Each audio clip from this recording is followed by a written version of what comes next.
Lone widow clings to hope in the desolate Montana plains until a Crow warrior appears with a plea that could change both their fates forever. Two desperate parents, two starving children, and one impossible choice. What happens next will test the limits of courage and compassion. Thank you so much for watching and for all your comments. Let me know at the end if you liked the story and where you're watching from and why you're following this. Montana Territory, 1876. The wind swept across the open plains, carrying with it the scent of sage and prairie grass. Sarah Mitchell stood on the porch of her modest cabin, her eyes fixed on the horizon where the setting sun painted the sky in hues of orange and purple. 6 months had passed since her husband Thomas had been killed in a mining accident, leaving her alone with their infant son James and a homestead that demanded more strength than she possessed. The crops were failing, the well was running low, and winter would soon arrive with its merciless cold. Sarah tucked a strand of auburn hair behind her ear and looked down at James, who slept peacefully in her arms, unaware of the struggles that threatened their survival. "What am I going to do?" she whispered to herself, her voice carried away by the wind. The sound of hoofbeats broke the silence. Sarah tensed, her hand instinctively tightening around her son.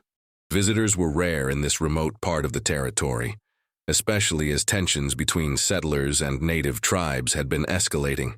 She retreated into the cabin and reached for the rifle Thomas had taught her to use. 3 riders appeared at the edge of her property, Crow warriors, their faces painted, feathers adorning their long black hair. Sarah's heart pounded in her chest as she watched them through the window. They dismounted and approached the cabin slowly, hands visible to show they carried no weapons. "What do you want?" Sarah called out, her voice steadier than she felt. The tallest of the 3 stepped forward. "I am Black Wolf," he said in clear English that surprised her. "We mean no harm to you or your child." Sarah hesitated before opening the door, the rifle still in her hands. "State your business and be on your way." Black Wolf's dark eyes assessed her with an intensity that made her uncomfortable. He was younger than she had first thought, perhaps no more than 30 summers, with a strong jaw and broad shoulders that spoke of a life of physical prowess. "Your fields are dying," he stated simply. "Your animals are thin. The winter comes soon." Sarah lifted her chin defiantly. "That's none of your concern." A hint of a smile crossed his face. "The Apsaluk, what you call Crow, know this land. We can help you prepare for winter." "Why would you help me?" Sarah asked suspiciously. Black Wolf glanced at the baby in her arms. "Your son cries for strength. My baby cries for milk. My wife died in childbirth 2 moons ago. Our children could help each other survive." Sarah stared at him in shock. "You have a baby? Where is it?" "With the women of my tribe. He grows weaker each day." There was a vulnerability in his voice that caught Sarah off guard. "I offer a trade. Help from my people to prepare your land for winter, and you help feed my son." The proposition was outlandish, impossible to consider. Yet as James stirred in her arms and the wind howled through the cracks in her poorly constructed cabin, Sarah found herself considering it. She had milk enough for 2 babies, and without help, she and James might not survive until spring. "I need to think about this," she said finally. Black Wolf nodded. "We will return tomorrow for your answer." He turned to leave but paused. "The settlers 3 miles east were attacked last night. Not by Crow, by white men who dress as Indians. Be careful, white woman." After they rode away, Sarah sat by the window until darkness fell completely, contemplating the strange encounter. Thomas would have never considered such an arrangement, but Thomas was gone, and she was desperate. That night, as she nursed James by the dying embers of the fire, she made her decision. She would agree to Black Wolf's proposition, but on her terms. She would not leave her home. If he wanted her to feed his child, he would have to bring the baby to her cabin.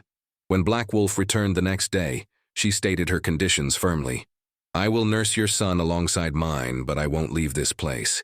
You can help with the crops and repairs, but I want your word that no harm will come to me or my child." Black Wolf studied her face. "You have courage, Sarah Mitchell." "I give you my word." He extended his hand in the white man's custom of sealing an agreement. Sarah hesitated before taking it, his calloused palm warm against hers. "How do you know my name?" I know many things about the settlers in these lands. It is how my people have survived. He released her hand. I will bring my son tomorrow at dawn. As Black Wolf mounted his horse, Sarah called out, "What is your son's name?" "Little Bear," he replied. "He was born as the first snow fell. Strong spirit, but a body that grows weak without a mother's milk." Sarah watched him ride away, wondering if she had made a terrible mistake or taken the first step toward survival. "We'll be all right, James," she whispered to her sleeping son. "We must be." The dawn broke with a golden light that streamed through the cabin windows. Sarah had been awake for hours, her mind restless with thoughts of what the day would bring. She had cleaned the cabin thoroughly, prepared extra food, and set up a small cot beside James's cradle. Now she waited, alternating between doubt and determination. The sound of horses announced Black Wolf's arrival. Sarah smoothed her dress and stepped onto the porch. Black Wolf dismounted, followed by 2 women from his tribe.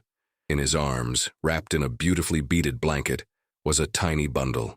"This is Little Bear," Black Wolf said, approaching Sarah with reverence. The infant was smaller than James, with copper skin and a wisp of black hair. His eyes were closed, his breathing shallow. "And these are my sisters, Red Blossom and Swiftwater. They will help with your home while I tend to your land." Sarah nodded to the women, who regarded her with cautious curiosity. She held out her arms to take Little Bear, and for a moment, Black Wolf seemed reluctant to part with his son.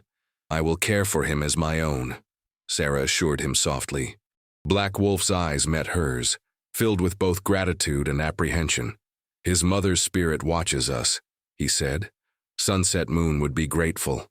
Sarah brought Little Bear inside, placing him gently on the cot. James was awake now, gurgling contentedly in his cradle. The 2 women followed her in, immediately assessing the cabin's needs without a word. Red Blossom, the elder of the 2, spoke in broken English. "We fix holes in walls. Winter cold not good for babies." Swiftwater, who appeared no older than 16, smiled shyly at Sarah, before beginning to sweep the floor with a handmade broom she had brought. Outside, Sarah could hear Black Wolf working in the fields. Curiosity drew her to the window. He had brought seeds and tools unlike any she had seen before, working the soil with practiced movements. 2 other Crow men had joined him, bringing with them several horses loaded with supplies. When Little Bear began to cry, Sarah sat in the rocking chair Thomas had made for her and nursed both babies together. It felt strange at first, but also oddly natural. Little Bear's hungry desperation gradually eased as he fed, and Sarah felt an unexpected wave of tenderness for this child who was not her own. Red Blossom watched with approval. "You have strong milk. Little Bear will grow strong now." Days turned into weeks, and a rhythm developed. Each morning Black Wolf would arrive with his sisters and sometimes other members of his tribe. They worked tirelessly on the homestead while Sarah cared for the babies. Little Bear began to thrive, gaining weight and strength, his dark eyes following Sarah's movements with growing awareness. Sarah learned that Black Wolf's people were camped in a hidden valley 10 miles away, deliberately keeping their distance from the settlers and the military outposts. They had chosen to help her not only because of Little Bear's needs, but because Black Wolf had observed her for months and believed she was different from other settlers. "You speak to the land with respect," he told her one evening as they sat on the porch. "You do not take more than you need." Sarah was surprised by his words. "How would you know that?" Black Wolf pointed to the tree line at the edge of her property. "I watched you plant the beans in circles around the corn. You learned from observing our ways." Sarah nodded. "Thomas and I noticed how the native crops flourished while ours struggled. We decided to try your methods." She paused, remembering her husband's curiosity and openness. Not everyone approved. "Your husband was a wise man," Black Wolf said. "Yes, he was," Sarah replied softly, unexpected tears forming in her eyes. It had been weeks since she'd allowed herself to cry for Thomas. Black Wolf respectfully looked away, giving her a moment to compose herself. "Tomorrow I will repair your roof. The rains come soon." As he turned to leave, Sarah found herself asking, "Will you tell me about Sunset Moon? About Little Bear's mother?" Black Wolf stilled, his back to her. For a moment she thought he would refuse, but then he sat back down, his eyes fixed on the horizon. sunset moon was born to the river band of our people. Her hair was as black as a raven's wing, her laugh like water over stones. His voice grew softer. She could ride faster than any woman or man. She chose me when many warriors sought her hand. Sarah listened, captivated by the love evident in his voice. When the baby came too early, the blood would not stop. Her last words were to name him Little Bear, after my father. Black Wolf's hands tightened on his knees. She made me promise to keep him alive, no matter what I must do. That's why you came to me, Sarah realized. Black Wolf nodded. The white doctor at the fort would not help an Indian woman. Our medicine could not save her. There was a deep bitterness in his words. But I will not lose my son too. Sarah reached out impulsively and touched his arm. You won't. Little Bear grows stronger every day. Black Wolf looked at her hand on his arm, then at her face. Something unspoken passed between them, a moment of connection that startled them both. Sarah withdrew her hand quickly, confused by the sudden quickening of her heart. I should check on the children, she murmured, rising to her feet. As autumn deepened, the homestead transformed. The roof no longer leaked. The walls were reinforced with clay and stone. The root cellar was filled with vegetables grown from crow seeds, and the smokehouse contained enough meat for the winter. Sarah's life, which had seemed so hopeless, now held promise. But not everyone viewed the arrangement favorably. Rumors spread among the scattered homesteads about the widow who had gone native. One afternoon, while Black Wolf was repairing a fence, 3 riders approached. Sarah recognized them as men from the settlement, led by Silas Gardner, a man who had made unwanted advances after Thomas's death. Mrs. Mitchell, Silas called out, his tone falsely pleasant. We've come to check on you and the boy. Folks are concerned about your visitors. Sarah stepped onto the porch, James in her arms. As you can see, we're doing fine. Better than we were, in fact. Silas's eyes narrowed as he spotted Black Wolf, who had straightened and was watching them intently. You're harboring savages, Sarah. That ain't right, and it ain't safe. These people have helped me survive, Sarah replied firmly, which is more than anyone from the settlement offered to do. Now, that ain't fair, Silas protested, dismounting. I offered to marry you, take care of you proper. And I declined, Sarah reminded him. Please leave, Mr. Gardner. You're not welcome here. Silas's face darkened with anger. He took a step toward the porch, but suddenly Black Wolf was there, standing between them. Though he carried no weapon, his presence was intimidating. The woman has asked you to leave, Black Wolf said calmly. Silas spat on the ground. This ain't over, Sarah. The army's coming through these parts next week. They'll be mighty interested to hear about your arrangement with these heathens. After the men rode off, Sarah turned to Black Wolf, fear evident in her eyes. What will happen if the soldiers come? Black Wolf's expression was grim. They will force us away from these lands they will not understand. That night, after the crow had left, Sarah sat by the fire holding both babies, torn between the safety they had built together and the danger their arrangement now posed for Black Wolf's people. The threat of the army's arrival hung over the homestead like a storm cloud in the days that followed. Black Wolf and his people continued their work, but there was a new urgency to their preparations.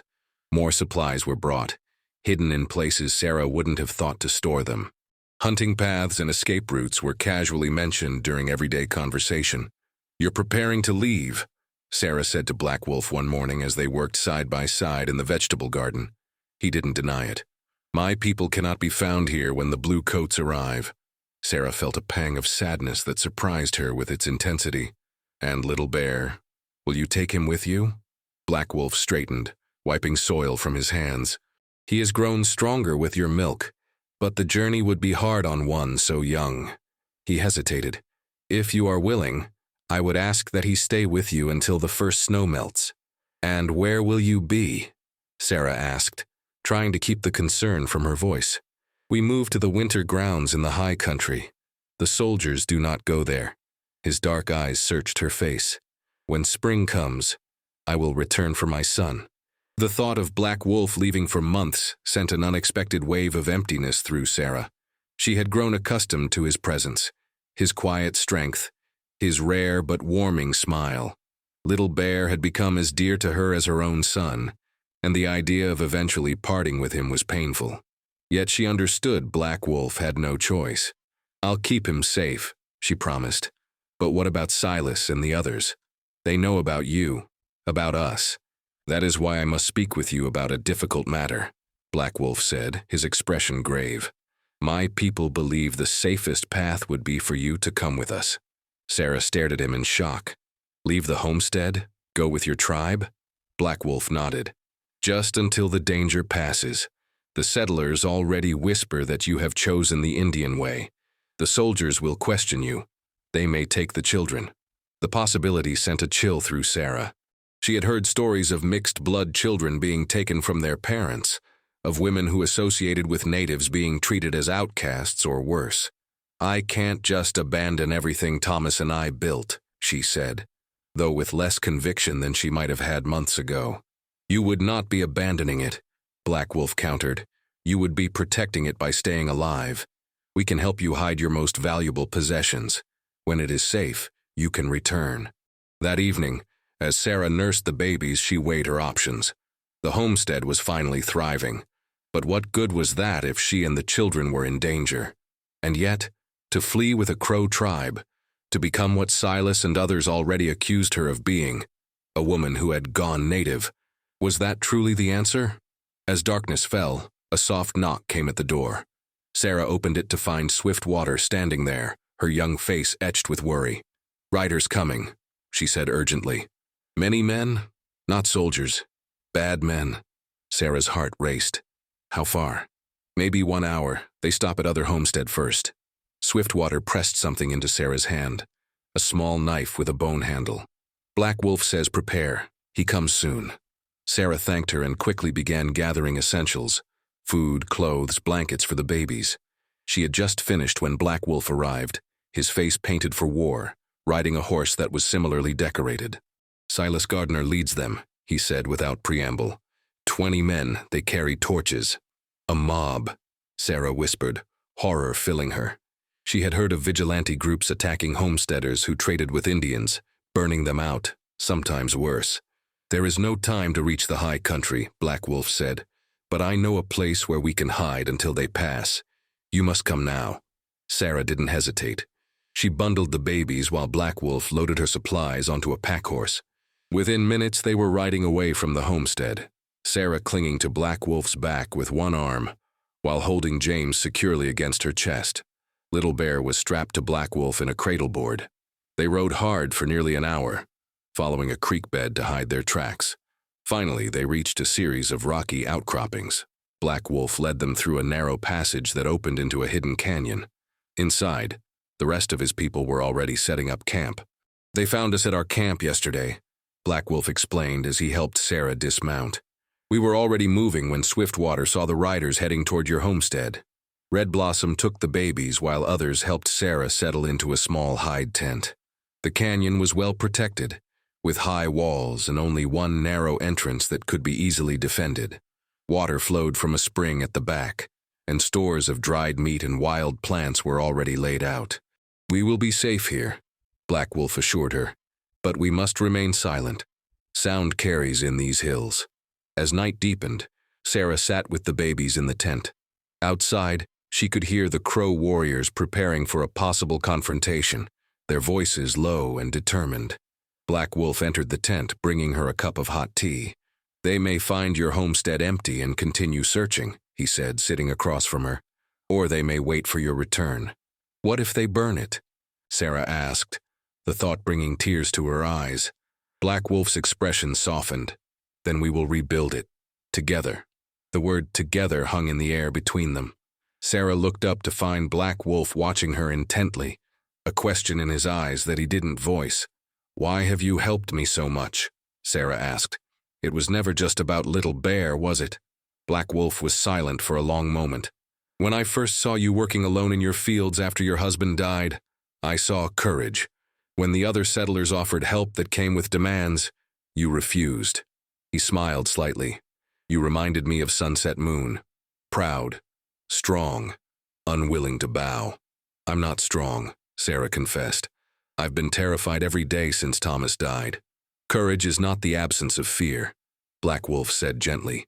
It is acting despite fear. He reached out hesitantly and touched her cheek, wiping away a tear she hadn't realized had fallen. You have a warrior's heart, Sarah Mitchell. The touch of his hand sent a warmth through her that had nothing to do with fear or gratitude. For months, she had pushed away any feelings beyond appreciation for his help, telling herself it was too soon after Thomas, that their worlds were too different. But in that moment, with danger surrounding them and an uncertain future ahead, the connection between them felt undeniable. Black Wolf must have sensed her thoughts, for he withdrew his hand and stood. I should check the sentries. Try to rest. After he left, Sarah lay down beside the sleeping babies, her mind and heart in turmoil. She had not expected to feel this way again after Thomas, especially not for a man whose world was so different from her own. Yet in the months they had worked side by side, she had come to admire Black Wolf's wisdom, his gentle strength, his devotion to his son and his people. Sleep eluded her, and she was still awake when Black Wolf returned hours later. They found your homestead, he said quietly, crouching at the tent entrance. They did not burn it, but they searched it thoroughly. Now they make camp there, waiting. For how long? Sarah asked. Until they believe you will not return, or until the army arrives. Black Wolf's expression was troubled. The army brings more danger. They force all Crow to reservations now. Sarah sat up, careful not to disturb the babies. What will you do? Some of my people will go north to join our cousins beyond the border. Others will surrender to the reservation. His jaw tightened. I have not decided. And what about me? About James? Sarah asked, voicing the question that had been haunting her. Black Wolf looked at her directly. You could claim that we took you against your will, that you escaped. The settlers would believe this. That would be a lie, Sarah said firmly. A lie that might save your home, Black Wolf countered. At what cost? Betraying those who helped me? Teaching my son that expedience matters more than truth? Sarah shook her head. I won't do it. A rare smile crossed Black Wolf's face. I knew you would say this. Then why suggest it? To be certain of your heart. He moved closer, sitting beside her. Sarah Mitchell, I offer you a different path. Come with us to the northern lands. There are valleys there where both our peoples live in peace, where children like James and Little Bear can grow together. Sarah's breath caught. You're asking me to leave everything behind, my home, my country. I am asking you to consider a new home, a new beginning. Black Wolf took her hand in his. I do not ask lightly, nor do I ask only for Little Bear's sake. The meaning behind his words was clear. This was more than an offer of sanctuary. It was an offer of a shared future. Sarah looked down at their joined hands, one pale, one copper, both calloused from work, both capable of gentleness. I need time to think, she said finally. Black Wolf nodded, understanding in his eyes. Dawn is still hours away. Rest now. The path ahead will be clearer with the morning light. As he moved to leave, Sarah caught his hand. Stay, she whispered. Just sit with me while the children sleep. And so Black Wolf settled beside her in the small tent, their shoulders touching, their voices low as they spoke of their childhoods, their hopes, and the uncertain future that awaited them all with the coming of dawn. Dawn crept into the canyon with tentative fingers of light. Sarah awakened to find Black Wolf gone, the babies still sleeping peacefully side by side. Outside the tent, the camp was stirring quietly, women preparing a simple breakfast, warriors checking weapons, children being hushed when their voices rose too high. Red Blossom brought Sarah a bowl of hot porridge sweetened with dried berries. Black Wolf gone to watch settlers, she explained. He say you stay here today, too dangerous. Sarah nodded her thanks and ate, her mind clearer after a few hours of sleep. The decision before her was monumental. Stay and fight for her homestead, risking not only her safety but that of her son and Little Bear, or leave with Black Wolf's people for an uncertain future in an unknown land. What would Thomas have wanted? The question had guided many of her choices since his death, but now she realized it was the wrong question to ask. Thomas was gone. This decision was hers alone to make, for her future and for James's. Midday came and went with no sign of Black Wolf. Sarah helped the Crow women with their tasks. learning more about their ways in those hours than she had in months of working alongside them at her homestead. They treated her not as an outsider, but as one of their own, teaching her words in their language, showing her how they wove baskets so tightly they could carry water. It was late afternoon when Black Wolf finally returned, his expression grim as he gathered the tribal elders. Sarah watched from a distance as they spoke in hushed tones, the conversation intense. When they finished, Black Wolf came directly to her. "The army has arrived at the fort," he said without preamble. "2 companies. They prepare to search for all Crow in this region." Sarah's heart sank. "And the men at my homestead? They remain, but they argue among themselves. Some wish to return to town. Others want to continue searching." Black Wolf's eyes held hers steadily. "We must leave tonight under cover of darkness. Those who choose to go north must start the journey now. And those who don't? They will surrender to the reservation tomorrow." His voice held no judgment, only a deep sadness. "It is each family's choice." Sarah looked around at the people who had helped her survive, who had welcomed her into their hidden canyon, who had treated her son as one of their own. "What would happen if I went to the reservation with you?" Black Wolf shook his head firmly. "The Indian agent would separate us. They would not allow a white woman to live with the Crow. They might even take James from you, claiming you are unfit." His expression softened. "And I will not go to the reservation, Sarah. I cannot live caged." The weight of the moment pressed down on Sarah. This was not just about where to live, but about who she would become. The woman who had arrived in Montana territory 3 years ago as a hopeful bride was gone, transformed by loss, by struggle, and by the unexpected connections she had formed with Black Wolf and his people. "If I go north with you," she said slowly, "what would that mean? For us?" Black Wolf took her hands in his. "Among my people, when a man and woman choose to walk the same path, they become as one lodge, one fire, one heart." His voice deepened. "I would honor you as my wife if that is your wish. James would be my son, as Little Bear would be yours. Not by blood, but by choice." The directness of his proposal took her breath away. Yet hadn't they been moving toward this moment for months? Every shared task, every conversation, every look exchanged over the heads of their children had been drawing them closer. "The journey will be dangerous," Black Wolf continued. "The borderlands are not always peaceful. But there are Crow bands there who trade freely with the white settlers, places where both our ways can exist together." Sarah thought of her homestead, the dream she and Thomas had built. It represented safety, familiarity, the life she had always expected to live, but it also represented isolation, struggle, and now danger. "I need to see it one more time," she said finally. "My home. If I'm going to leave it behind, I need to say goodbye." Black Wolf studied her face. "It would be dangerous. I know, but it's important." Sarah held his gaze, unwavering. After a moment, Black Wolf nodded. "We will go together, under cover of night. A small party, just us and 2 warriors. If it is safe, you can enter your home one last time." As night fell, preparations were made. The tribe would split into 3 groups, one heading north immediately, one preparing to surrender at the reservation, and a small party, including Black Wolf and Sarah, that would circle back to the homestead before making their way north. The babies were secured in cradle boards, supplies distributed, final embraces exchanged between those who might never see each other again. Red Blossom hugged Sarah tightly. "You have strong heart," she said. "Good for my brother. Good for Little Bear." Swiftwater gave her a small beaded pouch. "Medicine for journey," she explained shyly. "Keep babies safe." Under a moonless sky, Sarah rode behind Black Wolf, James secured to her chest, while Little Bear rode with one of the warriors. They traveled in silence, using hidden trails that wound through the hills. After several hours, they reached a ridge overlooking Sarah's homestead. In the valley below, several campfires burned. Men moved around them, their voices occasionally carrying on the night breeze. There were fewer than before. Perhaps 10 men remained, including Silas Gardner. "Too many," Black Wolf whispered. "We cannot approach safely."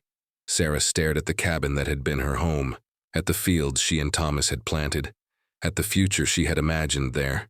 A sense of closure washed over her. That life was already gone, had been since the day Thomas died. What remained was the shell of a dream, not the dream itself. "I've seen enough," she said softly. "Let's go." Black Wolf searched her face in the darkness. "You are certain? Once we cross the northern border, you may never return." Sarah looked at James sleeping against her chest, at Little Bear in the warrior's arms, and then at Black Wolf, the man who had entered her life as a stranger and now held a place in her heart she had thought would remain empty after Thomas's death. "My home isn't a place," she realized aloud. "It's the people I love. It's where my children are safe, where we can build a future together." Black Wolf's hand found hers, squeezing gently. "Then we go north, as one family." They turned their horses away from the homestead and headed into the wilderness. The journey ahead would be long and fraught with challenges, but as they rode side by side under the vast Montana sky, Sarah felt a sense of rightness settle in her heart. 3 weeks later, they crossed into Canadian territory, where the Northwest Mounted Police maintained more peaceful relations with the native tribes. They traveled further, joining a band of Crow who had established a permanent camp near a trading post. The community was a blend of native traditions and settler influences, with log cabins built alongside traditional teepees, fields of crops using methods from both cultures. Black Wolf and Sarah were welcomed, their unusual family accepted without question. They built their home on the edge of a clear stream, with views of mountains that reminded Sarah of the ones near her Montana homestead, yet different enough to represent their new beginning. On a warm spring evening, as the babies, now nearly 1 year old, played together on a blanket, Black Wolf took Sarah's hand and led her to the center of the village. There, before the gathered community, they exchanged vows that bridged their different worlds. "Our paths were separate," Black Wolf said, placing a beaded necklace around Sarah's neck. "But now they join as one, 2 rivers becoming one greater river." Sarah, wearing a dress that combined her settler's style with Crow beadwork made by Red Blossom, placed a simple band of silver on Black Wolf's finger, a ring that had once been Thomas's, now a symbol of her new promise. "From different worlds we create our own," she replied, the Crow words she had practiced for weeks flowing naturally now. "One lodge, one fire, one heart." That night, as they sat outside their new home watching stars appear in the darkening sky, James and Little Bear sleeping peacefully inside, Black Wolf spoke of the future. "The world changes quickly," he said. "Our children will know both ways, both languages, both stories. They will be stronger for it." Sarah leaned against his shoulder, content in a way she hadn't thought possible after Thomas's death. "When you first came to my homestead and said, 'Your son cries for strength, my baby cries for milk,' I thought you were offering me a trade. I didn't realize you were offering me a new life." Black Wolf smiled, pulling her closer. "Perhaps both our spirits knew what our minds did not yet understand, that we needed each other," Sarah said softly. "Not just our children, but us. 2 halves of one whole," Black Wolf agreed. As the northern lights began to dance across the sky, painting the darkness with ribbons of green and purple, Sarah realized that sometimes the greatest journeys weren't about the distance traveled, but about the courage to open one's heart to unexpected possibilities. Her path had led her far from the life she had planned, but exactly where she was meant to be. In the gentle silence of the night, surrounded by the wilderness that had both challenged and embraced her, Sarah Mitchell, now Sarah Black Wolf, found the peace that had eluded her since the day she became a widow. Not in the familiar, but in the brave new world she and Black Wolf were building together, one day at a time.